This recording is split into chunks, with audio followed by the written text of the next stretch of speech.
উত্তরপ্রদেশের উন্নাওয়ে গঙ্গা নদী থেকে এখনো পর্যন্ত উদ্ধার ১০০টিরও বেশি দেহ।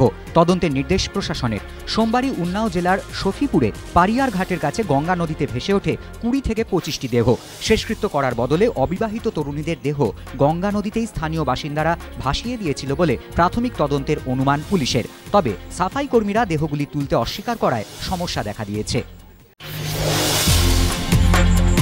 সাত্তরে তৃণমূল বিজেপি সংঘর্ষ, বোমাবাজি।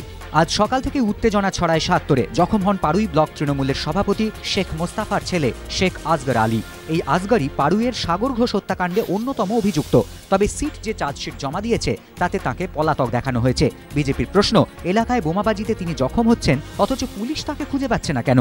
এদিন আসগরের নেতৃত্বেই তৃণমূল কর্মীরা তাদের ওপর হামলা চালায় বলে অভিযোগ বিজেপির। পাল্টা প্রতিরোধ করলে আসগর জখম হয় বলে তাদের দাবি। অন্যদিকে এদিন সকাল থেকেই তৃণমূল ও বিজেপির মধ্যে সংঘর্ষে উত্তেজনা ছড়ায় চৌমণ্ডলপুরে। গতকাল রাতে বেলপাতা গ্রামে দুপক্ষের মধ্যে সংঘর্ষে জখম হন বাবর আলী নামে এক বিজেপি কর্মী।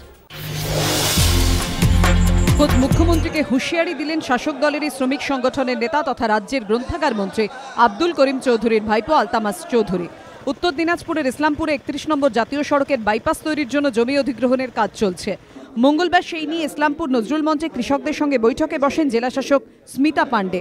বৈঠক চলাকালীন হঠাৎই কৃষিরক্ষা কমিটির ব্যানার নিয়ে সদল বলে ঢুকে পড়েন তৃণমূলের শ্রমিক সংগঠনের নেতা তথা মন্ত্রী আব্দুল করিম চৌধুরীর ভাইপো আলতামাস চৌধুরী। কৃষকদের কম ক্ষতিপূরণ দেওয়া হচ্ছে এই অভিযোগে আলতামাসের নেতৃত্বে জেলাশাসককে কালো পতাকা দেখানো হয়। মুখ্যমন্ত্রীর উদ্দেশ্যে হুঁশিয়ারিও দেন আলতামাস। রাজ্যের হাতে প্রচুর জমি রয়েছে বলে সরকার বারবার দাবি করলেও জমি জটে আটকে ৩৪ নম্বর জাতীয় সড়ক সম্প্রসারণের কাজ। কিন্তু যেখানে জমি অধিগ্রহণ নিয়ে কোনো জটই নেই বলে দাবি জেলা প্রশাসনের, সেখানে কেন আগ বাড়িয়ে জটিলতা তৈরির চেষ্টা তৃণমূলের শ্রমিক সংগঠনের নেতার? উত্তর মেলেনি। জেলাশাসক স্পষ্ট করে দিয়েছেন, যতই বাধা আসুক কাজ চলবে।